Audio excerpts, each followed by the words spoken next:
Good morning, students. Welcome back to the accountancy classes. So we have already started our chapter, the accounting equations, in which we have covered all the transactions, that is the examples, and we have covered 2 questions. And today we will do the question number 7 of your book DK Quiz. So let's start reading our question. So as per the question, use accounting equation to show the effect of the following transaction of Messrs Royal Traders. So we are given the following accounting equation transactions. So the transactions are: A. Started business with cash. B. Purchased goods for cash. C. Rent received. D. Salary outstanding. E. Prepaid insurance. F. Received interest. G. Sold goods for cash costing rupees 5,000 for 7,000. And H. Goods destroyed by fire. So we have to do the accounting equation. So we know that we have to make proper format. So format should be drawn with proper pencil and scale. So we have to make this type of column and we have to write accounting equation on the top. So our first column is always of serial number, then second column is of transactions,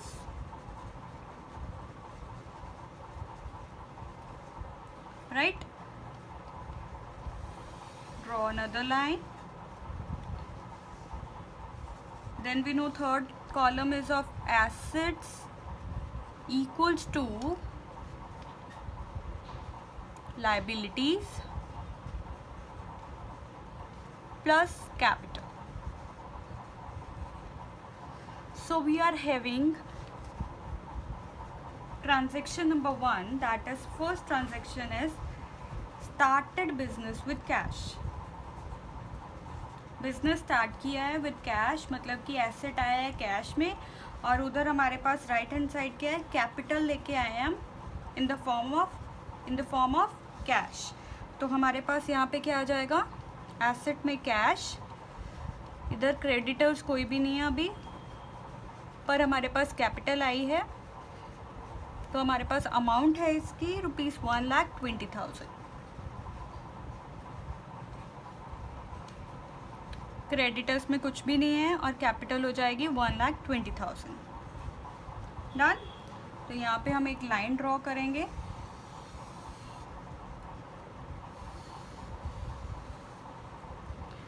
you have to use proper scale pencil. Then next हमारे पास यहाँ पे new equation आ जाएगी. Equation में हमारे पास इधर आ गया 1,20,000 equals to 0 प्लस 1,20,000. तो मतलब left side equal to right side. So first transaction is all okay. Then second transaction is B point, purchased goods for cash. Purchase goods for cash मतलब कि गुड्स परचेज किए हैं, हमारा स्टॉक इंक्रीज हुआ है और कैश दिया है तो कैश कम हो गया है. तो अमाउंट है 10,000. तो हमारा सबसे पहले यहाँ पे तो एक स्टॉक इंक्रीज हो गया, तो स्टॉक हुआ है 10,000 इंक्रीज, लेकिन कैश जो है वो 10,000 डिक्रीज हो गया क्योंकि कैश दे के स्टॉक आया. तो हम ऊपर भी टेबल कंप्लीट कर लेंगे. तो इधर ना तो क्रेडिटर्स में कोई इफेक्ट है ना ही कैपिटल पे. तो हमारे पास एक नई इक्वेशन बन जाएगी.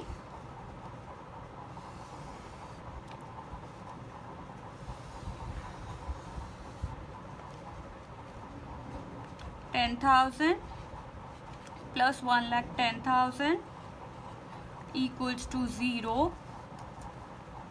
प्लस 1,20,000. डन. तो यहाँ पे हम लिखेंगे equation. Then third point is rent received. हमने रेंट रिसीव किया है अगर रेंट रिसीव किया है तो हमारे पास कैश बढ़ गया, और इधर अगर इनकम हुई है तो कैपिटल भी इंक्रीज हो जाएगी। तो हम यहाँ पे कैश में इंक्रीज कर देंगे।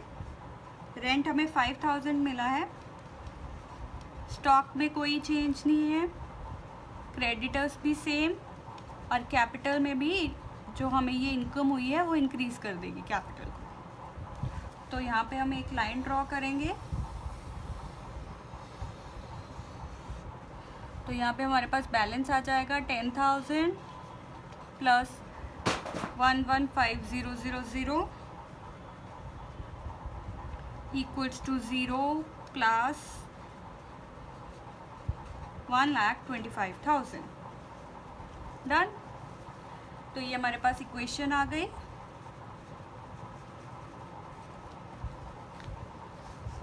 राइट। नेक्स्ट हमारे पास डी पॉइंट है सैलरी आउटस्टैंडिंग। सैलरी आउटस्टैंडिंग मतलब कि अभी हमने सैलरी पे करनी है, तो कैश तो कम हुआ ही नहीं, सैलरी पे तो कोई इफेक्ट ही नहीं, तो मतलब कि ना ही स्टॉक पे इफेक्ट है ना ही कैश पे कोई इफेक्ट है। लेकिन लायबिलिटी साइड में हमें लायबिलिटी खड़ी हो गई, क्योंकि अभी हमने सैलरी जो कि 2000 है वो भी पे करनी है। तो खर्चा है, खर्चा जो है हमारी कैपिटल को रिड्यूस कर देगा, तो यहाँ से माइनस हो जाएगा। तो यहाँ पे हम एक लाइन ड्रॉ कर देंगे। नेट अमाउंट हमारे पास यहाँ पे 10,000 प्लस 1,15,000 इक्वल्स टू 2,000, और यहाँ पे 1,23,000। तो ये हमारे पास क्या आ गई इक्वेशन। डन। देन ई पार्ट हमारे पास है prepaid insurance.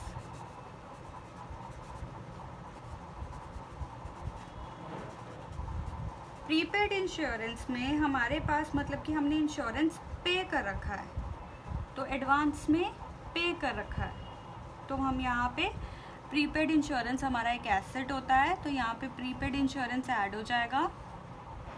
Prepaid expense, insurance हमारा खर्चा है, हमने एडवांस में ही दे रखा है, तो उसकी अमाउंट है हमारी 1000, तो 1000 यहाँ पे ऐड हो जाएगा, एसेट बन जाएगा, और इधर कैश में से 1000 जो है वो रिड्यूस हो जाएगा। ठीक है जी। और बाकी सारी आइटम्स हमारी वैसे की वैसी सेम रह जाएंगी। तो यहाँ पे हम इस टेबल को कंप्लीट कर लेंगे एक बार।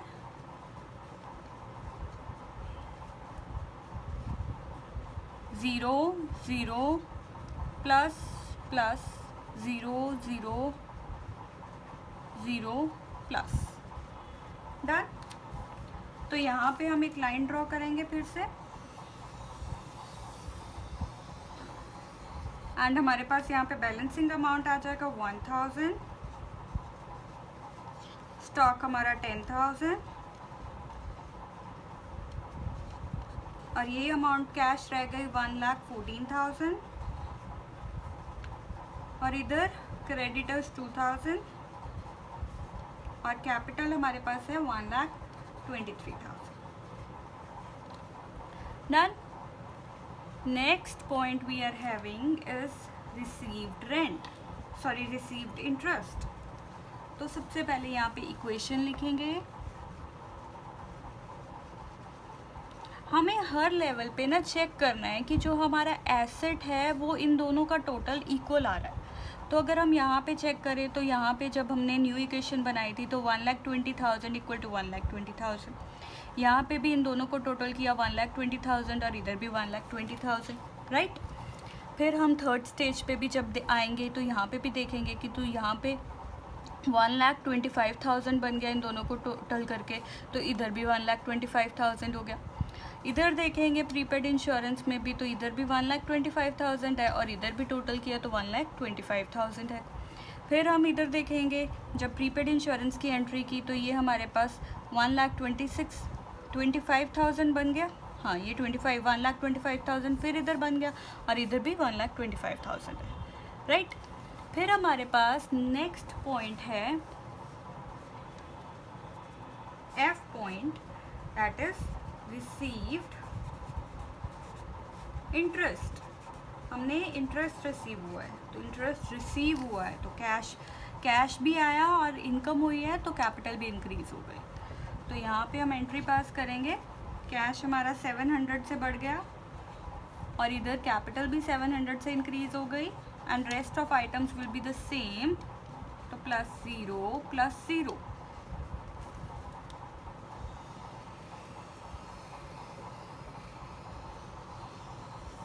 Done? So here we get 1000 plus 10,000 plus 114700 equals to 2000 plus 123700। तो जब आप इन दोनों को कैलकुलेट करोगे दिस साइड, तो इसका टोटल करो तो कितना हमारे पास बना 125700 और इधर टोटल किया 125700। It means both are same, मतलब कि हम सही चल रहे हैं। ठीक है जी।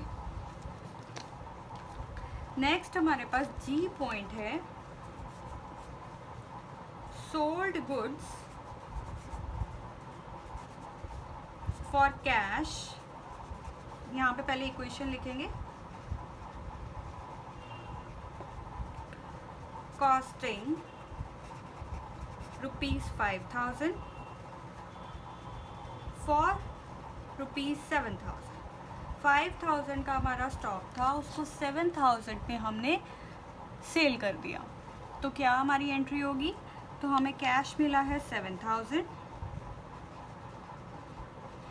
लेकिन स्टॉक कम हुआ है हमारा 5,000। इधर कोई फ़र्क नहीं पड़ेगा, लायबिलिटीज़ पे कोई फ़र्क नहीं, लेकिन हमारा 2,000 हमें प्रॉफिट हुआ है, तो प्रॉफिट हमारी कैपिटल को इंक्रीज़ कर देगा। तो अब इसको नेट फिगर निकालेंगे फिर से इसकी। We will find out the new equation.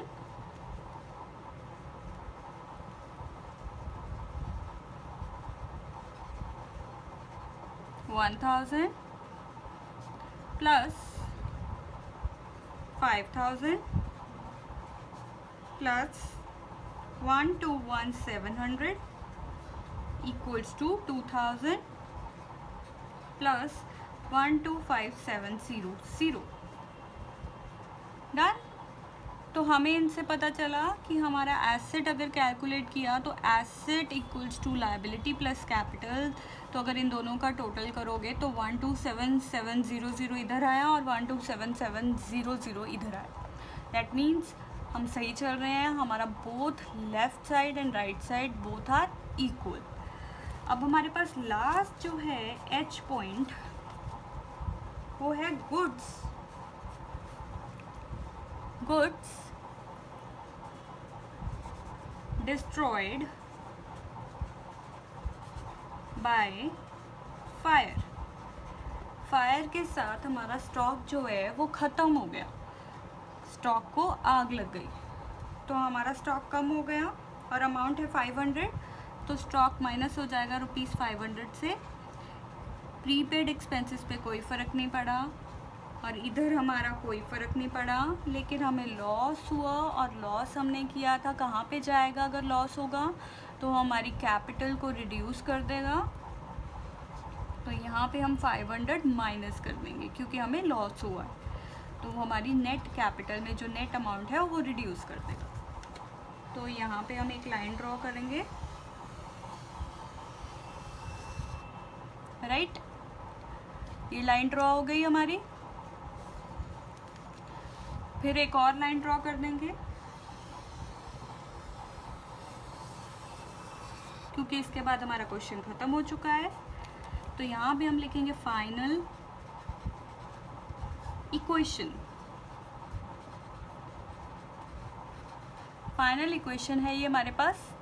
तो अगर इधर टोटल करेंगे तो प्रीपेड एक्सपेंस हमारे 1000 plus 4500 plus 121,700 equals to 2000 plus 125,200। तो अगर हम इनको कैलकुलेट करें तो इधर टोटल है 127200 और अगर इधर भी कैलकुलेट करें तो यहाँ पे भी ये 14, तो ये भी हमारे पास 127200 बन जाएगा. So this is the question for today and this much is enough for today because these are very new topic for you all. So please आप पहले इन questions को अपनी नोटबुक पे करो, अपनी नोटबुक फेयर नोटबुक बनाओ, होमवर्क को भी अपनी नोटबुक पे लिखो, उनको भी क्वेश्चंस को ट्राई करो. In case any doubt, any question जिसका आंसर नहीं टैली हो रहा, हमारा एसेट और लाइबिलिटीज़ कैपिटल्स नहीं मैच हो रही, you can just give me a message. I will provide you the whole solution in detail. मैं आपको समझाऊंगी कैसे करना है. ठीक है जी. तो this much is enough for today and tomorrow we will do one another question and we will cover the whole chapter like this way. I will try to do all the questions with you because it is the very first numerical chapter, the practical chapter of your accountancy. So see you tomorrow. Thank you.